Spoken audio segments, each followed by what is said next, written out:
A little bit. No, look, Yeah, a little lower. A little lower. Want it? Good. I think it looks good, right? Looks good. It's pretty good I'm there. excited to see how Beef has to traverse through us to get into the. It's gonna be nice and easy. We'll go live on. We'll go live on Twitter. We're live now everywhere. All right. Happy Sunday. Opening NFL Sunday. I was gonna help you in. I don't need no help. This is my tub, baby. Sunday soap, powered by Goose Island. As usual, we got a four-way dance today. We got Treasy, we got my sex on. We got King Nam back here in the corner. King Nam in the corner. He's back in left field here.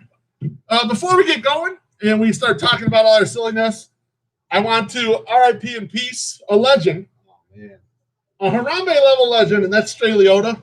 Stray Liotta passed this week. Just a legend out there in the Twitterverse. Love Stray. We're going to miss you. Appreciate the shirt. This is a beautiful shirt by I Love Fugazi. Kristen, she makes these shirts. I still have mine. Fucking love it. I've got a couple Stray Liotta shirts. Yeah. I'm going to miss Stray. Yeah, I like it when you wear the ham shirt because you look fatter than me. So that's my favorite shirt that you wear. Red looks good on me, by the way. We like to start off with the humble brag. Treasy, you got the humble brag for us? Yeah, as long as I don't get attacked by bees, which they're plentiful in this backyard today. But the humble brag for this week is it's all of ours to share because you guys helped do this. We were able to donate from the mystery shirt. We will donate $700 to the Greater Chicago Food Depository. And right now they're doing something where they're matching that. So it actually comes out to about $1,400 that we got out of this. And those are bees in the tub. So we'll deal with that and we'll get on to the questions. As usual, all questions show, Sunday soap. I'm going to start off with our guy, Brandon Stokes. And Brandon would like to know, if Ken WO and White Sox Dave were to fight in the octagon, number one, who would win? And number two, would you pay to see this? Now, we have a White Sox Dave stand on the tub, and that's my sex over, so I want you to start, motherfucker. So here's the keys to the fight. Okay, Ken WO hasn't beat Ken WO. Ken WO hasn't beat on so many levels. Like he's got him on the reach, he's got him on weight, he's got him on probably power. But as we all know, White Sox Dave's a little mousy. He can move around, he can get away, he can skid out of places and whatnot. If Ken can clock him one time in the face, I like his chances. But I think White Sox Dave takes it. They go the distance, and because he's moving around too much and he's just sticking little moves in on it. So yeah, we'll go to the cards. But yeah, I'm gonna take White Sox Dave. I'm gonna take these. And I would definitely 100% pay to see it, but I would hope to be comped or be a corner guy for White Sox Dave. All right, King, now what do you think? I'm going Ken WO as long as he gets his hands on him, like you said, first round knockout. And I'm not paying for it because I'm his hype man, so I'm in the corner, just like I backed him all the way to the fantasy football championship last year. Absolutely. Treasy, what you got, baby? I think it's going to go down just like the fight at the end of Bruno. So, naked, and yeah, I'd pay to see. I'd be there. I'd be up in the front row for all the sights and smells, as they say. It'd be like Gallagher, right? I'm a little surprised that the group all is kind of like shaded towards Ken WO because I was going to as well. I thought it'd be a controversial take. I mean, the dude, he teaches in in Chicago, and like he went to high school at Argo. That's kind of a tough neighborhood and everything. And like you said, he's got the measurements. He's got the size on him. He has the size, and he's an OG. Like older dudes.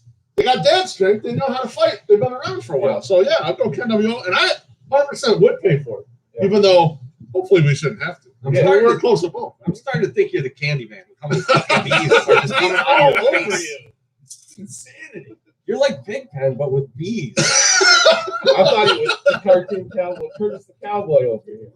I'm the Mexican Marlboro man. How dare you? All right, next up is Senor Sox. And Senor Sox wants to give us a fuck, marry, kill.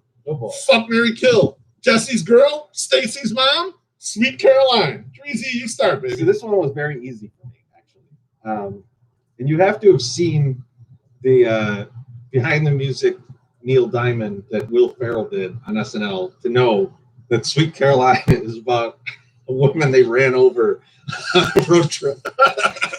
So She's killed. She's already dead. Stacy's mom, just in the name, has kids, so I want nothing to do with that for the long term. So I'd fuck her, and then I'm just left to marry Jesse's girl. Sorry, Jesse, fuck you. King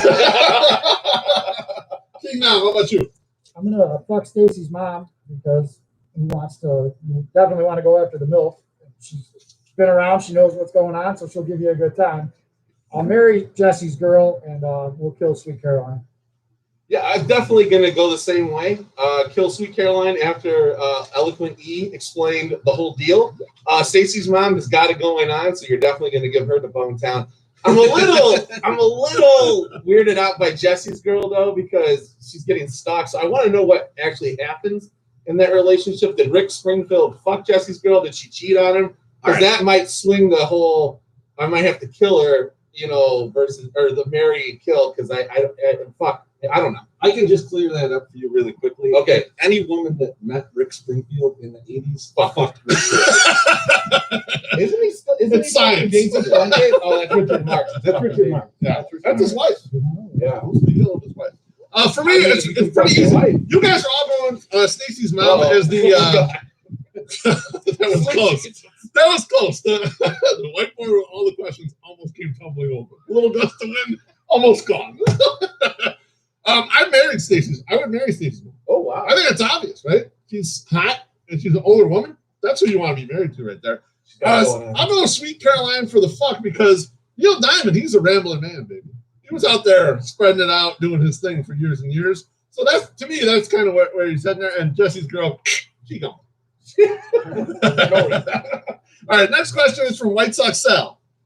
Hey Sal, I know you don't like my numbers game, but I've been working on my numbers game just for you. 1 + 1 = fuck you. Excellent. White Sox Sal says, how much money would it take for you to wear Don Cooper's game use mask for 30 minutes? King now, why don't you start us off with this one? I would do it myself personally for free as long as it raised a substantial amount for a charity. I would go that route. I could take one for the team to raise money for a good cause. If no money was going to charity, then I probably wouldn't even bother being in the same room as it. Tracy, how about you? So I kept reading this question over and over because I thought it was how much money would we pay to get to wear that. And so I will say it would take $5 for me to do this. I'd be all in. I just need the Uber fare to get there. That's all that's required. How about you, my son? Again, I'll echo the same statement. I'll do anything for charity for the most part. Maybe not even. But I don't know if the overwhelming smell of beef jerky would knock me out or put me in a different level. I don't know. So, but I also had a game use a Cooper jersey. So I could wear the mask and the jersey at the same time. So I could smell like Jaquar North and also smell beef jerky the entire time. For me, first off, I think you guys are all being bigots. He might have perfectly great smelling breath. You're just assuming big fat guy has beef jerky breath, and that's what's pouring into there. You don't know that. It might be minty, fresh breath. Why beef jerky got to smell bad?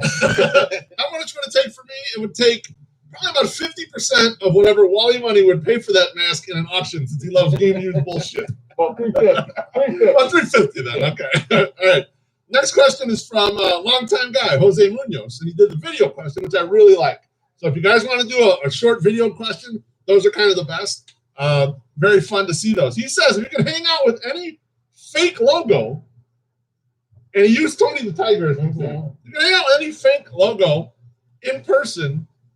What fake logo would that be? I'm going to start with our guy back here, my son. Immediately, what comes to mind is the poison control sticker that faced Mr. Uck. Like that, he had his tongue sticking out, and it's like a lime green. I want to hang out with that dude, I think. Just because, if anything tastes bad, I could just point to him and just shove big, hey, this doesn't taste good. Or if we're on a brewery tour and I'm chasing beers I don't like, I could point to Mr. Uck. Okay. Tracy, how about you? So this is tough, but this is a fairly new logo. I think it would be me and the Kannapolis Cannonballers logo, and we'd show up at my Sox Summers house and beat the shit out of them. because he hates the logo so much. You would hang out with the decapitated Dale. I would with his new baseball head. You know? It'll be just like the head detective. That's what We'd solve crimes together. King now, what about you? I'm gonna cheat a little bit. It's not a logo. There's a specific man that goes to 49er games, and his name is just the Banjo Man. He's about 75 years old. He's got this awesome homeless beard, and he just sits there and plays the banjo at all the games. And he's been there for years. He's seen a lot of Super Bowls. And as a 49ers fan, I think I got to hang out with this guy and just have some beers and get the stories of the team that I grew up watching. That's an awful answer to this question. Totally understandable, but that answer sucked. All right, my answer is Look him up. You'll see. He'll be in the South next week. my answer, and I can't believe my Sox ever didn't go this route. My answer is the Playboy Bunny. The Playboy Bunny has seen some shit at the mansion over the years. The Playboy Bunny probably even got pulled in to a big 8-ball spree with Hugh and a bunch of people. You know how many times the Playboy Bunny logo has seen Jennifer McCarthy's ass? A million times, right? I gotta know. Yeah, Jenny McCarthy. Yeah, no, I know. I thought you said Jennifer. Trying to be respectful. Like in the vernacular. Yeah, very respectful. Very Talking about respectful. her ass. I gotta go Playboy logo. Next question is from Lauren Wills, and Lauren Wills says, "What are you guys going to grow out for the playoffs this year? Playoff Bush treated me well for the Blackhawks Stanley Cup run in 2015. King now, since you already have a How do we food stack beer, up to that? why don't you go first? Well, the obvious answer for me would be the beard. I started it in April when they should have been playing baseball, but I'm going to go with the playoff gut. I've been working on that. I've been working on that all summer, extra hard, and packing away the hot dogs. And I think I'm in playoff form, ready to go. I also have a playoff Bush. Matt, can you confirm that? Yeah. Okay. I started that several months ago, quite possibly when King Nam did his beard. And so I'm going to stick. If it works, don't. I mean, if it's not broke, don't fix it. Because I think is the thing. So yeah, Totally agree. 3Z, how about you? So I think it would be a beard, but more importantly, it would be a mustache. Now, Okay. so one thing about when I'm growing out my beard, I continually trim the mustache because it starts to grow over your mouth.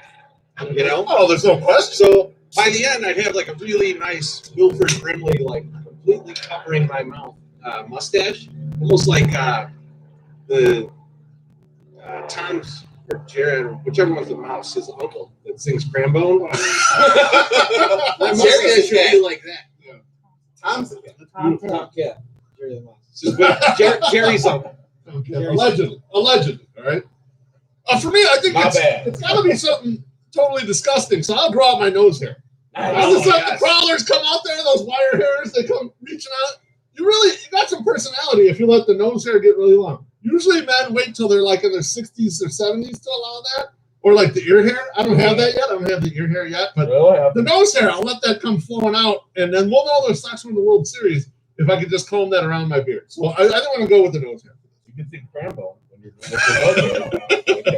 Well, I'll pull one out, put it on my tongue, and then I'll sing Crambone. When you break a string, exactly. The next question is from Willie P. And Willie P says, when does Eloy drop down one more button on his jersey? And I thought about this a little bit. We're getting later in the year. How will Eloy play in Bears weather? Is he going to be like Steve McMichael back in the day where it's 25 degrees below zero, no undershirt? Is Eloy going to go with the deep V in the cold weather like that and just rough it? It all depends where the playoffs are, right? If the playoffs are truly in the home stadiums, then we're left to wonder. Yeah. But if they do it like Texas and West Coast and Florida or wherever they're thinking about doing it, I mean, he might just come out with no shirt on at all, just a Sox logo painted on it. And maybe golden nugget, like airbrush on his face. Like back in the day, like the fighters used to do that. Yeah. I'm not even aware he's still wearing a jersey. As far as I know, he's out there kind of topless as it is. Maybe he could get like a crop jersey and just cut it off right at the belly so everyone can see his beautiful belly button. Guy's fit, and he's ripped. gigantic guy. That's why you can't have the vest. You end up just looking like a character from Magic Mike. A lot of this team. All right, the next question is from Aloha Mr. Hand. It's specific to My Sex Summer. What does My Sex Summer have against Pogs? Okay. I like Pogs. P-A-W-G-S. I like Pogs. I'm probably married a Pog. But Probably. I don't necessarily like Pogs. P-O-G-S, which is a milk cap game that kids played in the 90s. However, I like selling Michael Jordan Pogs, P-O-G-S, for money. So that's not. I know how you can get confused there, Mr. Hand, but that's my explanation. As far as P-A-W-G-S, Pogs, I love them. All right, that's good enough. Next question is from a longtime guy, Shane Harmon. Shane Harmon says, which Sox relievers and 108ers identities would match up best if we had to replace the bullpen with 108ers? So my thought for this part is, when we're talking about any one of the four of us, the other three got to figure out which reliever that person is. Okay. So we kind of work as a group, and then we pick who that person is. So we'll pick My Sox Summer first, and the three of us will kind of decide. How's that work? Okay, That's good. that sounds good.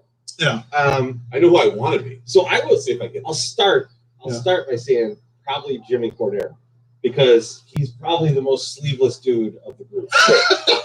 Like he definitely wants shit rolled up. He wants to show out those pythons. See, kind of what I was thinking was, because My Sox Summer is the salesman of the crowd, he's Alex Colomé.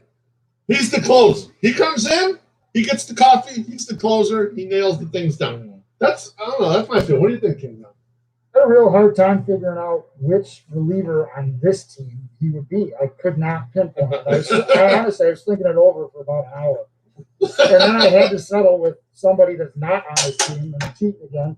But I went with Matt Albers a couple of years ago because I feel like everybody loves My Sox Summer, and he'd come up in a situation that you wouldn't expect him to be in.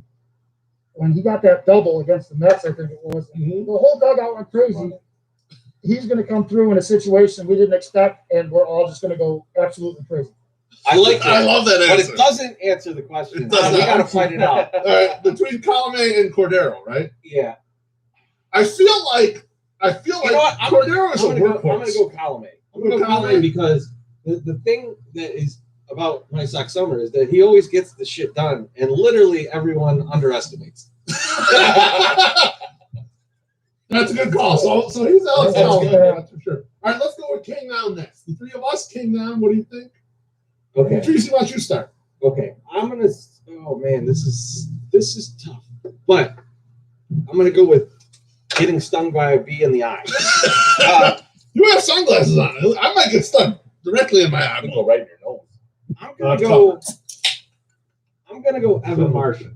Okay. I'm gonna go Evan Marshall. I like it. And the reason I'm gonna go Evan Marshall is because he's a little bit of a thick boy, so is Nam. But here's the real thing: is I think we all knew Matt a little bit, and then we got into the hot dog thing. Yeah.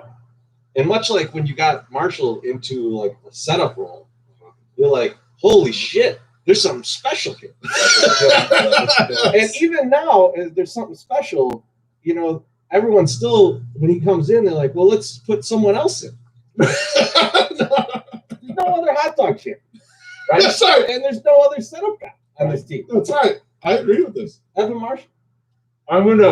I'm gonna go ahead and agree with everything You can you leave said. that off. Eloquent. I'm pretty sure you don't have COVID, but you sound like you're gonna drown every time you Look at this. I know. It's horrible, right? Waterboarding himself. So anyway, yes, I go with Eloquent E. He said it the best as he possibly can. Now it's definitely Evan Marshall. Yeah, I kind of agree with this, Treasy, because I was thinking about the first time we had King Nam in the soak, and it was like, okay, you're going to fill in for My Sox Summer, you're going to be in the soak, whatever. He's the hot dog king. We know what he can do, whatever. And we're like, well, it's kind of like I'm looking at Evan Marshall's stats, and like the guy just throws curveballs and changeups, and he fucking dominates. And like, I don't know what King Nam's going to do when he comes in the soak, and he fucking dominated. He was great in there. It was like, Yes, he holy was. shit. We could easily replace My Sox Summer with him, no problem. We're about the same size. We look Yeah. similar. You just smell great. He's a younger version. Yeah. But now I only say this is the only thing that I got going. I mean, not against him because I'm a lot older than him. Yeah. I don't smoke cigarettes anymore. So I might last a little bit longer than I That's true. used to. So I got that. And he's got a lot of sodium intake. Also, I don't know this for sure, but I don't think King Knobs ever lived on the West Coast. I don't think I hear you. That's true. We're going to lose some bits. Now We're gonna the slow down. nitty gritty. Who's going first? Let's go Treasy E next. What do you guys think? Or you want me to go first? You should go first. I'll tell you what. I think Treasy E to me is Aaron Bummer. Okay, because Interesting. he's the flashy guy who comes in here and dominates the Sunday Soak and dominates the podcast and kind of like you didn't know because he doesn't have the biggest following on Twitter or anything. So like Aaron Bummer was understated and everyone's like Aaron Bummer's pretty good, and it's like no, Aaron Bummer fucking dominates. Like he's one of the best relievers in baseball. Okay, but you're I'm always injured. I'm always fairly injured. being hungover on a Sunday game where you can barely speak. That's kind of the That's an same injury. Yeah. as Aaron Bummer situation. What do you guys think? How do you guys feel about this? Nah, go first. I was thinking Colome at first. You raised great points and kind of changed my mind, but I was going with Colome because he is the host of the podcast and as the closer, he's he's the man that drives the bullpen. Get it to him, and he'll handle the rest. So that's why I went with Colome. I'm gonna go with Bummer, also just because you guys have explained it so well. Plus, I just don't care.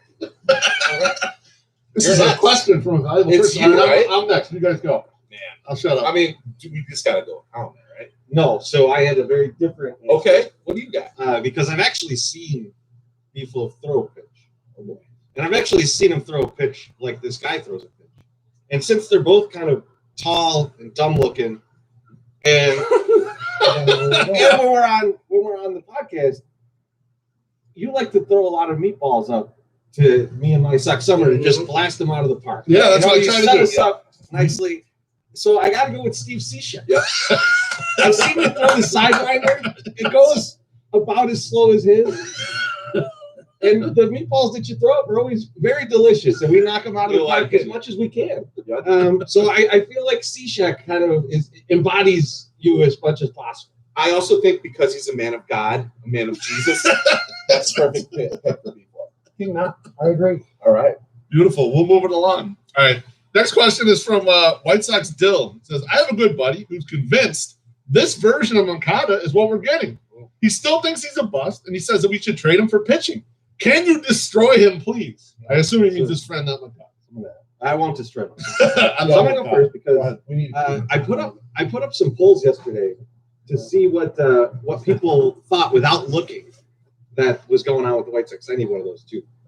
And one of the ones I put up was who out of these guys has the highest on base percentage.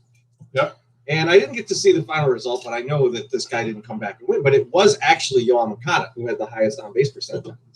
And if you look at Moncada, who's obviously dealing with some injuries and some post-COVID shit, and maybe he's got longer-lasting post-COVID problems than we know.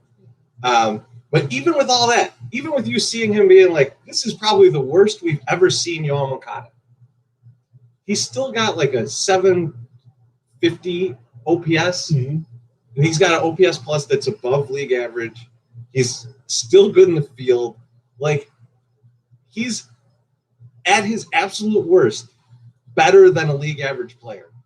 So to say that he's a bust is probably the most ridiculous thing I've ever heard.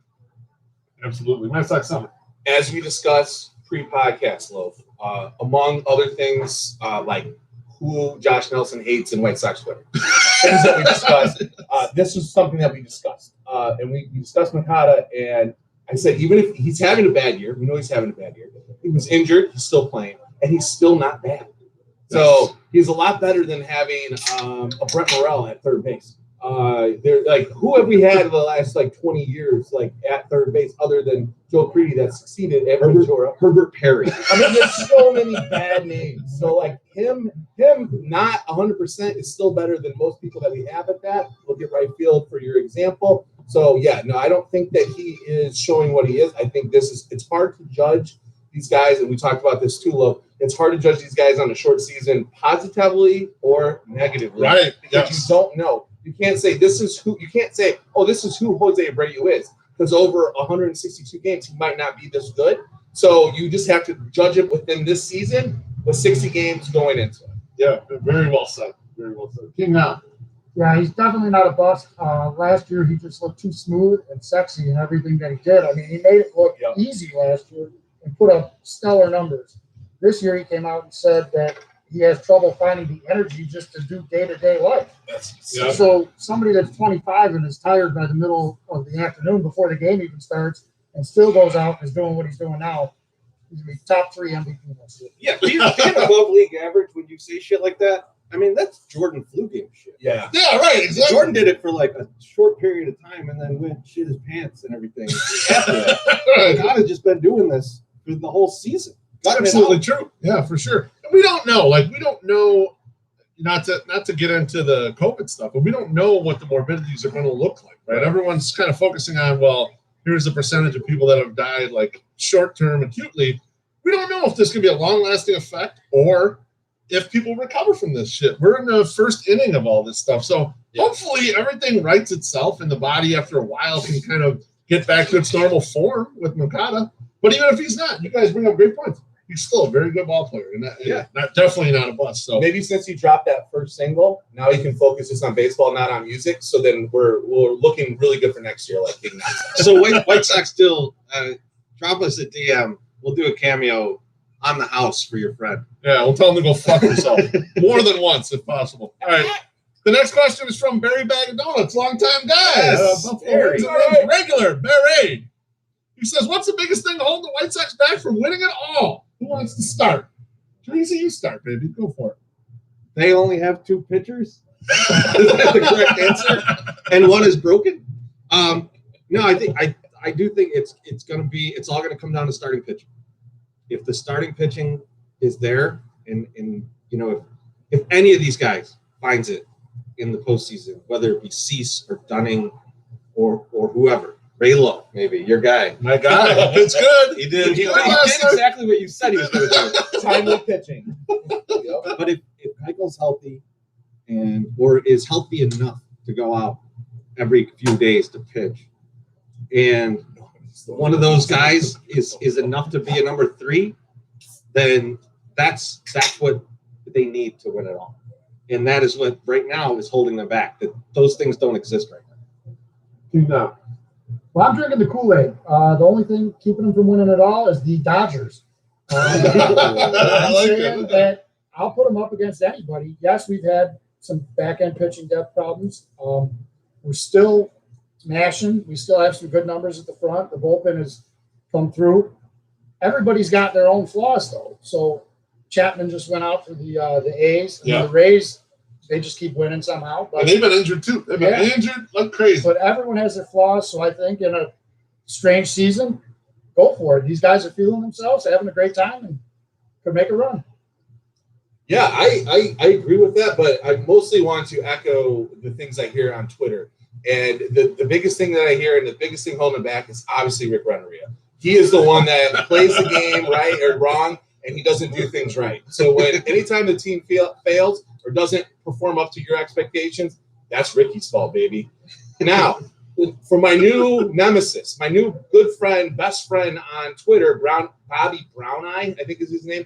And I think maybe it's a weird account, but Cooper is also to blame. The pitching is definitely Cooper's fault. Like them outperforming in the bullpen and having pretty decent starting pitching, only having 2 tested real starting pitchers on the squad. Yeah. That is all Coop's fault. So when we lose in the playoffs, even though we're in first place right now, we've been outperforming everything. It's fucking Coop's fault. It's going to be his fault. So yes, that's Coop and Renneria. Those are the 2 guys that are holding us back. If we had 2 good guys in there, I don't know who their names are, but I assume they're in the White Sox organization, just lower level. Mm-hmm. Those are the guys we need. You need Omar Vizquel. Omar Vizquel to come back, yes, or Ozzie. Or potentially, you know who I think should do pitching coach? Who's taken the most pitches in White Sox history? AJ Brzezinski should be our new pitching coach. That was a lot right there. Beef, what do you think? I actually think so. On the offensive side, you know, Joe Sheehan coined the term "ball go far, team go far." We have the ball go far, team go far team. So the offense is absolutely fine. I know Mazar sucks, and we need to upgrade him in the offseason. I know they're going to let Encarnacion go. I would like to bring in someone else that could potentially help there. and McCann probably isn't back here, even though I would really love it if he was. You have to upgrade that next year. But for right now in the playoffs, the offense is fine. You can live with that offense. That's a very good offense, and they're going to hit home runs. And so that's the key in the playoffs. For me, the key is not necessarily the starting pitching. You can kind of fake over a starter pitcher or two in a series.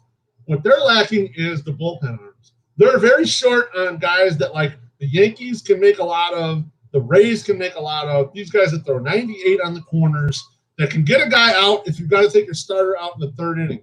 Like, if the White Sox have to, like, let's say they go with Dylan Cease and he stinks, he gives up 2 runs after an inning and a third, they don't have enough bullpen to win that game. They're 1 or 2 arms short, and that's where the White Sox should have made a move at the deadline. And I don't know if Jerry said, no, we can't make a move, or if Hahn was being conservative, or if it's just that if it's just that the prospects weren't good enough. And other Let me teams ask you a brought back question. more. Can I Yeah, ask go you for a it. question? Yep. If, let's say we have Cease and he's like, oh, shit, after 2 innings, is Gio Gonzalez possibly the guy that you would throw in to say, try and eat 3 innings here and then actually get to the bullpen? No, because I think in a playoff situation, like I remember the Yankees doing this. They had Luis Severino. He hadn't really pitched all year. He pitched like his maybe last 2 weeks of the season. They started him in a game. They had to pull him in the first inning. Yeah. They brought David Robertson. David Robertson is a high-end reliever. They brought him in and made him throw 2 2/3 or whatever the fuck amount of time. The White Sox don't have that guy to throw in there and then still make it to the end. Right. They just don't have enough of those guys. Like Cody Hoare, my guy, he's been very good. Evan Marshall, like you mentioned, is good. Aaron Bummer, assuming the injury. Colomé, like Foster, you're just like a guy or two short if you have that game where they can't make it. And they have a bad rotation setting this up. So, like, you knew you didn't have it. So you either had to get, like, a real starter, which Lance Lynn cost a fortune, according to the market, or you needed to get 1 or 2 real relievers that could help you in these spots, and they didn't do them. So that's going to be the undoing. And we're in real big trouble if a Giolito or Keuchel, like Treasy mentioned, if either one of them has to go short in a start, you're in real big trouble, especially when you get out of the 3-game series. All right, let's get on to a more uplifting question. Well, this is I a very want to talk about this that. is a very technical question, actually. It's good. Matt Ramsey, longtime guy, wants to know tortillas, flour, corn, or some weird gluten-free bullshit. From the resident white, flour tortillas all day, every day. Corn fall apart. Oh, that's bullshit. Oh, here we go. We're gonna fight about this. I go corn, but I'm more concerned about what's on the inside than the tortilla itself. 100%. See, now this is hotly contested within my own household. Yes. So we're a flour household, Okay. because I know better than to have. Oh, it's a slow one. That's a slow group right there. All right. Slow jam. So I know better than to dispute this type of thing. Yep. And I'm fine with flour tortillas, but I really like corn tortillas. And one of the things I like about corn tortillas is when you get like something juicy, like an El Pastor or something like that, the corn just holds up better to that, in my opinion. And if you get good corn tortillas, not the bullshit that you must be buying,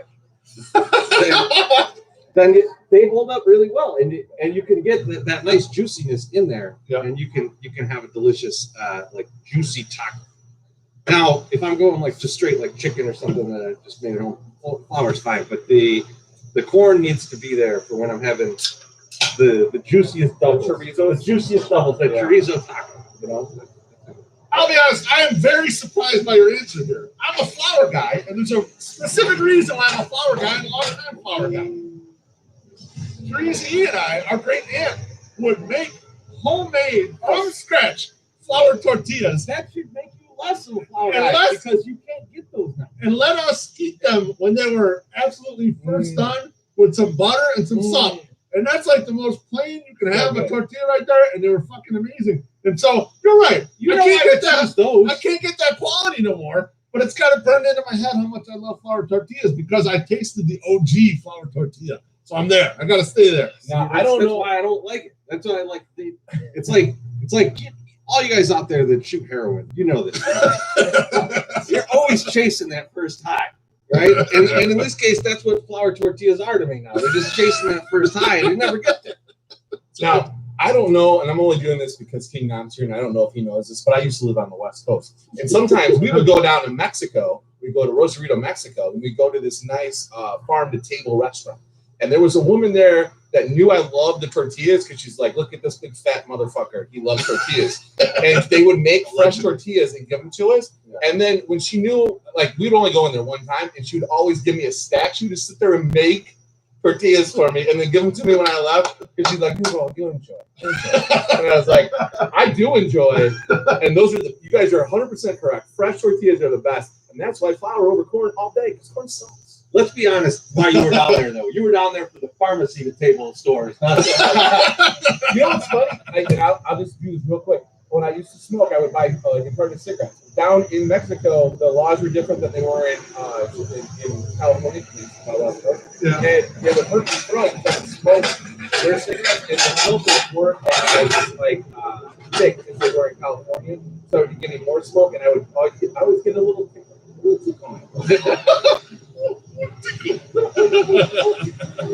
Last question. All right, it's our last question of the show. It's from Bold Sox. Bold Sox wants to know, what's the most controversial thing that's been said in the 108 group chat? All right, I think there's materially not much controversial stuff. I think the most controversial things that happen in there is our guy, Aloha Mr. Hand, since we've been in the pandemic, while he works, he watches nothing but Jerry Springer show. And then he'll cut maybe a 15 or 20-second piece of Jerry Springer show, throw it in the chat, and have Wally Money explain all the lunacy that's going on there. It's like Walter has an encyclopedia of Jerry Springer outcomes, and he can bifurcate all the situations that are going on and succinctly explain it to us. Yeah, it's very interesting because this is something that we don't. So most of the stuff is why there's no controversial stuff is because we just put all the regular stuff out on Twitter. We don't like we don't say anything that's like crazier than what we're saying in there. Like most of that stuff in there is just more personal stuff, which is why we don't share it. You know, like Right. how things are going at work and things like that. But this particular thing, it's a little dicey. You know, women stomping on butter in a kiddie pool. Like that's the kind of shit that maybe we don't want to throw out. But that's perfect Wally Money expertise. But yes, but Wally Money can explain to us why that's happening. He's been in it's the clubs amazing. in like Crystal Lake that do those kinds of things. So you can tell us about it. It's absolutely amazing, and we love it, and we would love to share it with you, but we just can't. We just cannot share that. Maybe Book a Cameo will share it. We'll see. When we put up a paywall, maybe we'll start sharing some of this crazy shit. All right, Fellas, guys. The spillage in the back of the tub here between the two of us is pretty heavy. There's a lot of Just so meat. you know. There's a lot of meat in this tub. I didn't know That's that the tub offensive was line. highest. I mean, the water Every time I move, is I'm kicking water. to the fucking brim. You got to respect that. All right, that's it for us. Thanks to Goose Island for sponsoring. Thanks to all of you for watching and your questions. Go Sox. Let's go Sox. Go Sox, go Bears. Let's go Bears, baby. Now there's no water. Oh man, we're just all the poo poo water. All of my, We can skateboard in this tub now. that would be fun, right? Little tiny skateboard. Yeah. So apparently.